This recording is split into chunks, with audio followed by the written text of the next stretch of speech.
በሕይወታችሁ መፈተን ትዕግስት እንዲያደርግላችሁ አውቃችሁ ልዩ ልዩ ፈተና ሲደርስባችሁ እንደ ሙሉ ደስታ ቁጠሩት ይላል። ትዕግስት ምንም የጎላችሁ ሳይኖር ፍጹማንና ምሉዓን ትሆኑ ዘንድ ስራውን ይፈጽም ይላል። ስለዚህ በምድር ላይ ስንኖር ልዩ ልዩ ፈተናዎች እንደሚደርሱብን መጽሐፍ ቅዱስ ይነግረናል። በውሃ ውስጥ እናልፋለን፣ ግን ብቻችን አናልፍ። በውሃ ውስጥ ብናልፍም እግዚአብሔር ከኛ ጋር ይሆናል። በወንዝም ውስጥ ብናልፍ አያሰጥመንም። ለምን? እግዚአብሔር ከኛ ጋር ስለሚሆን። በእሳትም ውስጥ እንኳን ብንሄድ አንቃጠልም፣ ነበልባሉም አይፈጀንም። ይህን ነው እግዚአብሔር የሰጠን ዋስትና። የትኛውም ሁኔታ ብርሃን ሊሰጠን የሚችል በማንኛውም ጊዜ ወደ እርሱ ዞር ስንል ቃሉ ብርሃናችን ሆኖ ጨለማውን ጭጋጉን እየገፈፈ ወደ እውነት ሁሉ የሚመራን የእግዚአብሔር ቃል፣ የእግዚአብሔር ድምፅ፣ የእግዚአብሔር መለኮታዊ ኮምፓስ ነው። ክብር ለኢየሱስ ይሁን። ይሄ ለእኛ ብርሃናችን፣ አቅጣጫን የሚሰጥ ኮምፓሳችን ነው። በዚህ በብዙ ግራ መጋባትና እርግጠኛ ባልሆነ ሰው እርግጠኛ ሳይሆን በሚጓዝበት በብዙ ጭንቀትና ፍርሃት በሚመላለስበት በዚህ ምድር ላይ ያለ ስጋት እንድንኖር እርፍ አድርጎ የሚያኖረን ይሄ የዘላለም ብርሃን ነው። ክብር ለኢየሱስ ይሁን። የሚሰማኝ በእርጋታ ይቀመጣል፣ ከመከራም ስጋት ያርፋል እንደሚል ማለት ነው። ከመከራ ስጋት የሚያሳርፍ፣ ከብዙ ሰልፍ ውጊያ እረፍት ካጣ ህይወት የሚያሳርፍና ከእግዚአብሔር ጋር አረጋግቶ የሚያኖር ቃል ነው። ይህ ቃል ክብር ለኢየሱስ እንዲያበራልን እግዚአብሔር የሰጠን ቃል ስለሆነ ሁልጊዜ ይህንን ብርሃን ተከትለን መኖር እንዳለብን መጽሐፍ ቅዱስ ይነግረናል። እንግዲህ በቆላስይስ ምዕራፍ 1 ላይ ቁጥር 13 ላይ እርሱ ከጨለማ ስልጣን አዳነን፣ ቤዛነትን እርሱንም የኃጢአት ስርየትን ወዳገኘንበት ወደ ልጁ መንግስት አፈለሰን ይላል። ስለዚህ የዳነው ከጨለማው ስልጣን ነው። ስለዚህ ያለ ክርስቶስ ያለ ወንጌል ያለ ኢየሱስ የሚኖር ሁሉ በጨለማ ይኖራል። ምክንያቱም የዓለም ብርሃን ኢየሱስ ስለሆነ ማለት ነው። ስለዚህ በዚህ ብርሃን እንድንኖር ተጠርተናል። ክብር ለኢየሱስ ይሁን። ይሄ የእግዚአብሔር ቃል የኛ ዘላለማዊ ብርሃናችን ነው። የኛ የዘላለም ላይት ሃውስ፣ ለኛ የዘላለም አቅጣጫ የሚሰጠን መብራታችን ቃሉ ነው። ክብር ለኢየሱስ ይሁን። ሕግ ለእግሬ መብራት ለመንገዴ ብርሃን ነው እንደሚል ማለት ነው። ሰላም ለእናንተ ይሁን ውድ ፕሮግራማችን ተከታታዮች። መጋቢ አስተዋይ ነኝ ከጽዮን ከተማ ሰራዊት የኢየሱስ ክርስቶስ ወንጌል አገልግሎት ቤተክርስቲያን። እግዚአብሔር አምላክ የተመሰገነ ይሁን። ዛሬ ደግሞ እግዚአብሔርን ቃል አብረን እንካፈላለን። ቃሉ በአውሎ ነፋስ ውስጥ የመብራት ቤታችን በሚል እንካፈላለን። በአውሎ ነፋስ ውስጥ የመብራት ቤታችን። ሃሌሉያ። እንጸልይና መጽሐፍ ቅዱሳችንን ከመዝሙር 119 ቁጥር 5 በማንበብ እግዚአብሔርን ቃል እንካፈላለን። እግዚአብሔር አምላካችን ሆይ በኢየሱስ ክርስቶስ ስም እናመሰግንሃለን። ጌታ ሆይ ቃልህን በዚህን ጊዜ ደግሞ እንድታስተምረን በጌታችን በኢየሱስ ስም እንለምንሃለን። ጌታ ሆይ ቃል ፍቺ ያበራል፣ ሕፃናትን አስተዋዮች ያደርጋል ተብሎ ጽፏልና ዛሬ ከቃል በሚመጣው ማስተዋል እግዚአብሔር ሆይ አእምሯችን ሁሉ እንዲታደስ፣ ጨለማ ሁሉ ከሕይወታችን ላይ እንዲገፈፍ፣ እግዚአብሔር ሆይ የጨለማ ሽንገላ የክፋት እግዚአብሔር ሆይ የትኛውም የስህተት አሰራር ሁሉ እንዲፈርስ በጌታችን በኢየሱስ ስም ጸልያለሁ። እግዚአብሔር ሆይ ቃል በሕይወታችን 30 60 100 ፍሬን ያፍራ። እግዚአብሔር ሆይ ለፍርድ ሳይሆን ለሕይወት እንዲሆንልን ጸልያለሁ። ቃልህን እግዚአብሔር ሆይ አንተ በሕይወታችን ለክብርህ ደግሞም እግዚአብሔር ለኛ ጥቅም መኖር እንድንችል ጸጋህ እንድታበዛልን ጸለይኩኝ። እናመሰግንሃለን በኢየሱስ ስም አሜን። ክብር ለኢየሱስ ይሁን። መዝሙረ ዳዊት 119 ቁጥር 5 በጌታ ስም እንደዚህ ይነበባል። ሕግ ለእግሬ መብራት ለመንገዴ ብርሃን ነው ይላል። ክብር ለኢየሱስ ይሁን። ሕግ ለእግሬ መብራት ለመንገዴ ብርሃን ነው ይላል። እግዚአብሔር አምላክ የተመሰገነ ይሁን። ዛሬ ይህንን መለኮታዊ የሆነውን የእግዚአብሔርን ቃል ብርሃን ደግሞ በሚገባን መንገድ ላይት ሃውስ በተለይ በውቅያኖስ ላይ ለመርከበኞች ብርሃንን ከሚሰጠው የመብራት ቤት ወይም ደግሞ ላይት ሃውስ በአማርኛ የመብራት ቤት ይመስለኛል ከላይት ሃውስ ጋር አብረን እያነጻጸረ ለማየት እንሞክራለን። እንግዲህ መጽሐፍ ቅዱሳችን ላይ የእግዚአብሔር ቃል በብርሃን እንደተመሰለ ደግሞም አልቲሜትሊ ኢየሱስ ክርስቶስንም የሚያሳይ እንደሆነ መጽሐፍ ቅዱሳችን ያስተምረናል። ተጨማሪ ጥቅስ እንደዚሁ ከዚህ ክፍል ባሻገር ሁለተኛ ጴጥሮስ ምዕራፍ 1 ቁጥር 19 ላንብብና ከዚህ ቃል መሰረት አድርገን ወደ ተነሳውበት ርዕስ መተን እንመለከታለን። እንደዚህ ይላል፣ ከእርሱም ይልቅ እጅግ የጸና ትንቢት ቃል አለን፣ ምድርም እስኪጠባ ድረስ የንጋትም ኮከብ በልባችሁ እስኪወጣ ድረስ ሰው በጨለማ ስፍራ የሚበራን መብራት እንዲጠነቀቅ ይህን ቃል እየጠነቀቃችሁ መልካም ታደርጋላችሁ ይላል። እንግዲህ ሐዋርያው ጴጥሮስ የሚናገረው በዚህ ክፍል ላይ በብሉይ ኪዳን እግዚአብሔር የሰጣቸው ቃል የእግዚአብሔር ቃል ከሁሉ የጸና እንደሆነ የጸና የትንቢት ቃል እጅግ የጸና የትንቢት ቃል እንደሆነ እንዲሁም እሱ ከገናናው ዙፋን ከእግዚአብሔር አብ የመጣውን ድምጽ ይናገራል። ቁጥር 16 ላይ የእርሱን ግርማ አይተን እንጂ በብልሃት የተፈጠረውን ተረት ሳንከተል የጌታችን ኢየሱስ ክርስቶስ ኃይልና መምጣት አስታወቅናችሁ ይላል። ከዛ ከገናናው ክብር በእርሱ ደስ የሚለኝ የምወደው ልጄ ነው የሚል ያ ድምጽ በመጣለት ጊዜ ከእግዚአብሔር አብ ክብርንና ምስጋናን ተቀብሏልና እኛም በቅዱሱ ተራራ ከእርሱ ጋር ሳለን ይህን ድምጽ ከሰማይ ሲወርድ ሰማን ይላል። ክብር ለኢየሱስ ይሁን። ስለዚህ በተራራው በዛ በረጅም ተራራ ላይ ጌታ ክብሩን ሲገልጥ ደግሞ አብ ድምጹን ሲያሰማ የነበሯቸውን ኤክስፒሪየንስ ነው የሚተርከው በዚህ ክፍል ላይ እና ያንን እግዚአብሔርን ክብር አይተን እንጂ እንዲሁ በብልሃት የተፈጠረ ተረት አይደለም የተከተልን ያለነው።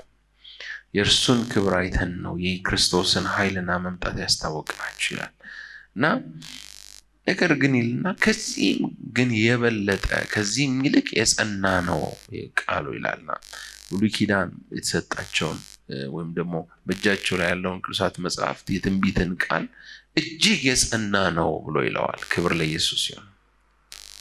ስለዚህ የእግዚአብሔር ቃል የጸና መለኮታዊ ድምጽ መርህ እውነት እንደሆነ ነው የሚያስረግጠው። ከዛ በኋላ ምድርም እስኪጠባ ድረስ የንጋትም ኮከብ በልባችሁ እስኪወጣ ድረስ ሰው በጨለማ ስፍራ የሚበራ መብራት እንደሚጠነቀቅ ይህን ቃል የተጠነቀቃችሁ መልካም ታደርጋላችሁ ይላል። እንግዲህ በዛን ዘመን የዛሬ 2000 ዓመት ሐዋርያው ጴጥሮስ በነበሩበት ዘመን አሁን ያለው መብራት ወይም ደግሞ ዘመናዊ የሆኑ የመብራት መገልገያዎች እንደሌሉ ይታወቃል። ያን ጊዜ የሚጠቀሙባቸውን መብራቶች ወይም መብራት ለኩሰው የሚያበሩባቸውን ነገሮች በጣም በጥንቃቄ ነው የሚይዟቸው፣ ምክንያቱም ንፋስ ሊያጠፋው ስለሚችል ማለት ነው። ስለዚህ በንፋስ ውስጥ በጥንቃቄ ያንን መብራት ይዘው እንደሚጓዙ የመንገድ መብራት የለም፣ የቤት ውስጥ መብራት የለም። ይዘው የሚሄዱት ጊዜያዊ ምንድነው እንግዲህ በጥንት ዘመን የነበረ ባህላዊ የመብራት መጠቀሚያ ነገሮችን ነው ይዘዋቸው የሚሄዱት። እርግጠኛ ሆኜ ይሄ ነው ብዬ ማለት ባልችልም ማለት ነው። ግን እነዚህ የሚለኩሷቸው ነገሮች ብርሃን የሚሰጧቸው ነገሮች ልክ ዛሬ እንኳን በገጠር አካባቢ እንደምንጠቀምባቸው ከእንጨት ከተለያየ ነገር የሚሰሩ መብራቶች ጥንቃቄ ይፈልጋሉ። ሊጠፉ ይችላሉ ማለት ነው እና ሊጠፉ ይችላሉ። ከጋዝም ቢሆን የሚሰሩ ነገሮች ሊጠፉ ይችላሉ። ንፋስ ኃይለኛ ንፋስ ከመጣ ሊያጠፋው ስለሚችል ተጠንቅቀን እንያዝ ነው የሚለው። እንያዝ፣ ተጠንቅቀን እንያዝ እና የሚበራው መብራት ተጠንቅቀን በጨለማ ስፍራ እንደምንጠብቅ እንደዚሁ ይህንን ቃል ጠብቀን ብንጓዝ ጌታ ኢየሱስ ክርስቶስ እስከሚመጣ ድረስ መልካምን ተጋድሎ መልካምን ሩጫ እንደምናደርግ ነው የሚነግረን። ክብር ለጌታ ይሁን። ስለዚህ በዚህ ክፍል ላይ የትንቢት ቃል ወይም የእግዚአብሔር ቃሉን በብርሃን ይመስለዋል። ክብር ለእግዚአብሔር ይሁን። እንግዲህ መነሻችን ላይ እንዳነሳሁት ሕግ ለእግሬ መብራት ለመንገዴ ብርሃን ነው ይላል። ክብር ለኢየሱስ ይሁን። የእግዚአብሔር ቃል ብርሃን ነው፣ የህይወታችን ብርሃን ነው። ክብር ለእግዚአብሔር ይሁን። እንግዲህ ይህንን ከመርከበኞች በተለይ ውቅያኖስ ላይ ከሚጠቀሙት ወይም ደግሞ በጣም አስፈላጊ ከሆነው የመብራት ቤት ጋር አብረን አያይዘን ለማየት እንሞክራለን። እንግዲህ አሁን ጊዜው ትንሽ ከኢራን ጦርነትም ጋር በተገናኘ መርከብ ላይ ያሉትን ጫናዎች እንደዚሁም የነዳጅ መርከቦች ላይ ያለውን ሁኔታ ሁላችንም በንቃት እንከታተለው ጉዳይ ስለሆነ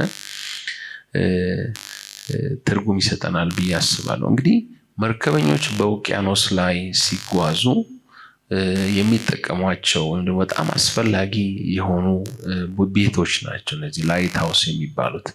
እነዚህ ላይት ሃውስ የመብራት ቤት የሚባሉት ጥቅም ላይ የዋሉት ከጌታችን ከኢየሱስ ክርስቶስ ልደት በፊት ከ200 ዓመታት በፊት እንደሆነ በተለይ በግብጽ የተገኙ አርኪኦሎጂካል ማስረጃዎች ያስረዳሉ ወይም ያሳያሉ። እንግዲህ እንዳሁኑ ዘመናዊ የሆኑ የመብራት ቤቶች ወይም ላይት ሃውስ ባይሆኑም እንኳን ያን ጊዜ እንኳን በጥንት ጊዜ ጀምሮ እነዚህ የመብራት ቤቶች ወይም ደግሞ ላይት ሃውስ ጥቅም ላይ እንደነበሩ እናያለን። በጣም ረጅም አሁን ከ130 ሜትር በላይ የሚረዝሙ ላይት ሃውሶች አሉ። እነዚህ በጣም ረጅም የሆኑ ህንፃዎች ወይም ደግሞ እንደ ሲሊንደር ቅርጽ ተደርገው የሚሰሩ እና ከሩቁ መርከበኞች እንዲያዋቸው ብርሃን እንዲሰጡ አቅጣጫ እንዲጠቁሙ ሌሎችም በርካታ ጥቅሞችን እንዲሰጡ ተደርገው የተገነቡ የመብራት ቤቶች ናቸውና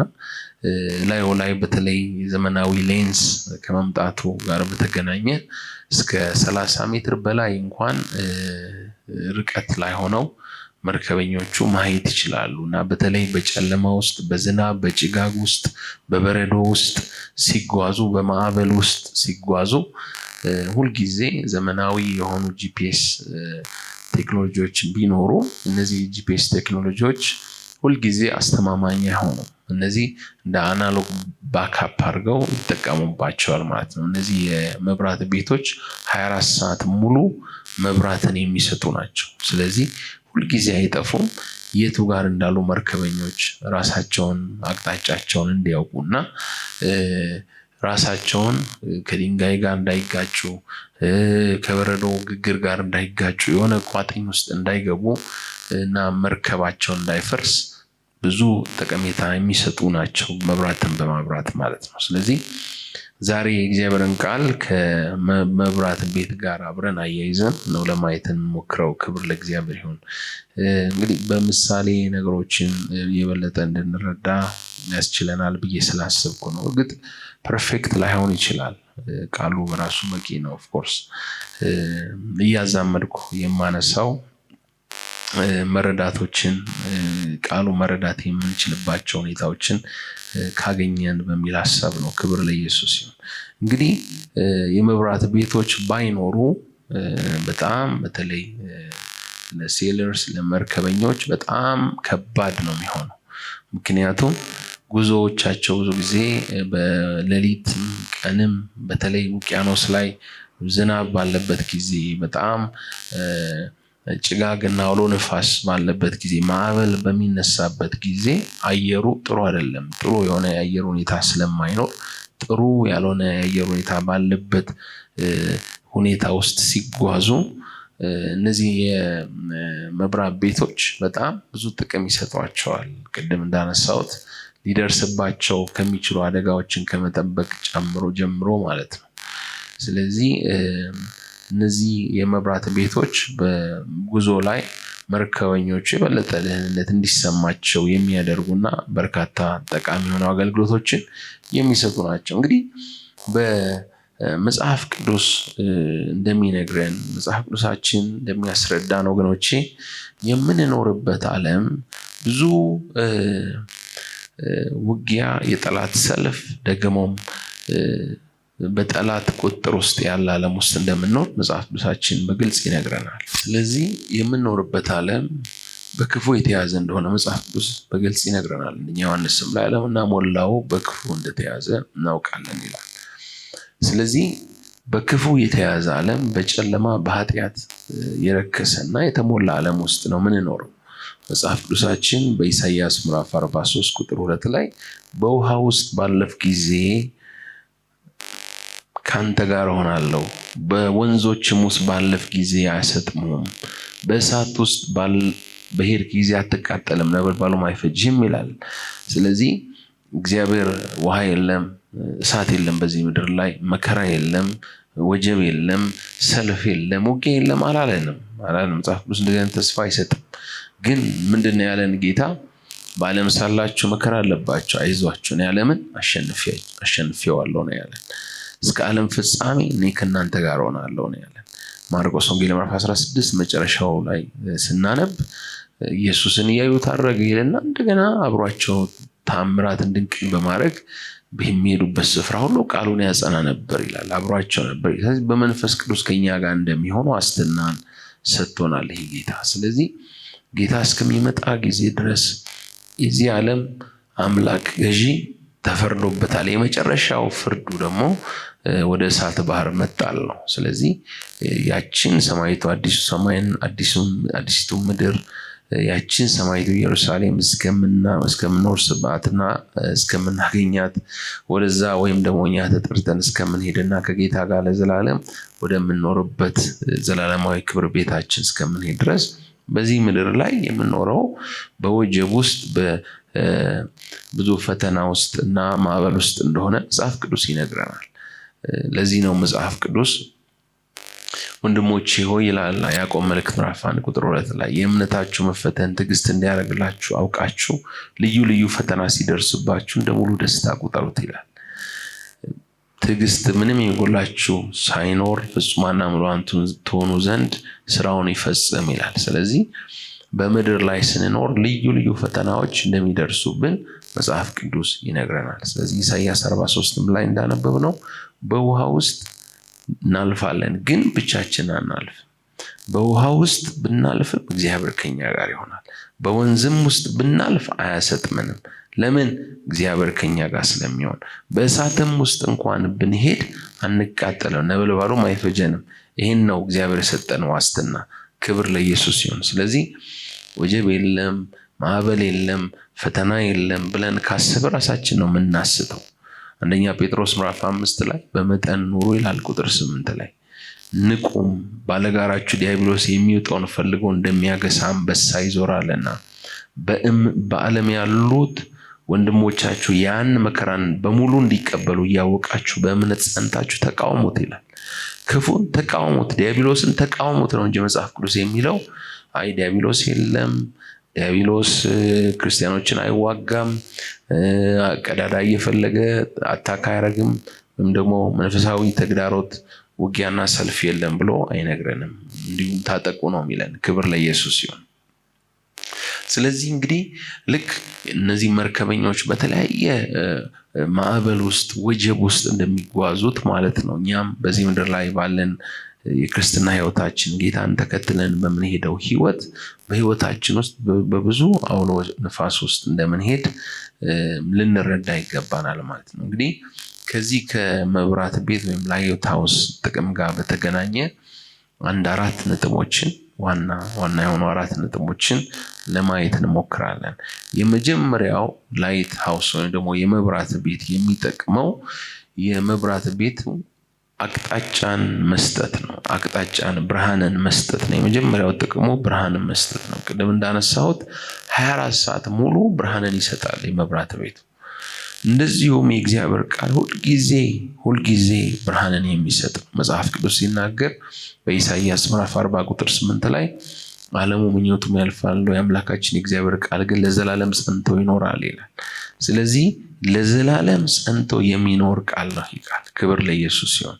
ስለዚህ ሁል ጊዜ ልንታመንበት የምንችለው በየትኛውም ስፍራ ሆነን ያ የላይት ሃውስ ከ32 ሜትር ላይ ሊሆን ይችላል የሚያዩት፣ እኛ ግን በየትኛውም ሁኔታ ብርሃን ሊሰጥን የሚችል በማንኛውም ጊዜ ወደ እርሱ ዞር ስንል ቃሉ ብርሃናችን ሆኖ ጨለማውን ጭጋጉን እየገፈፈ ወደ እውነት ሁሉ የሚመራን የእግዚአብሔር ቃል፣ የእግዚአብሔር ድምፅ፣ የእግዚአብሔር መለኮታዊ ኮምፓስ ነው ይህ ቃል። ክብር ለኢየሱስ ይሁን። ስለዚህ ብርሃን ነው እግዚአብሔር የሰጠን። በእጃችን ያለው ምን እንደሆነ ማወቅ አለብን። ብዙ ክርስቲያን በእጁ ላይ እግዚአብሔር የሰጠውን ትጥቅ እግዚአብሔር የሰጠው ምን እንደሆነ አያውቅም። ወገኖች ይሄ ለኛ ብርሃናችን፣ አቅጣጫን የሚሰጥ ኮምፓሳችን ነው። በዚህ በብዙ ግራ መጋባትና እርግጠኛ ባልሆነ ሰው እርግጠኛ ሳይሆን በሚጓዝበት በብዙ ጭንቀትና ፍርሃት በሚያላለስበት በዚህ ምድር ላይ ያለ ስጋት እንድንኖር ርፍ አድርጎ የሚያኖረን ይሄ የዘላለም ብርሃን ነው። ክብር ለኢየሱስ ይሁን። የሚሰማኝ በእርጋታ ይቀመጣል ከመከራም ስጋት ያርፋል እንደሚል ማለት ነው። ከመከራ ስጋት የሚያሳርፍ ከብዙ ሰልፍ ውጊያ እረፍት ካጣ ህይወት የሚያሳርፍና ከእግዚአብሔር ጋር አረጋግቶ የሚያኖር ቃል ነው ይሄ ቃል። ክብር ለኢየሱስ ይሁን። ብርሃን ነው ይሄ ቃል። ክብር ለጌታ ይሁን። እግዚአብሔር አምላካችን ተመሰገነ ይሁን።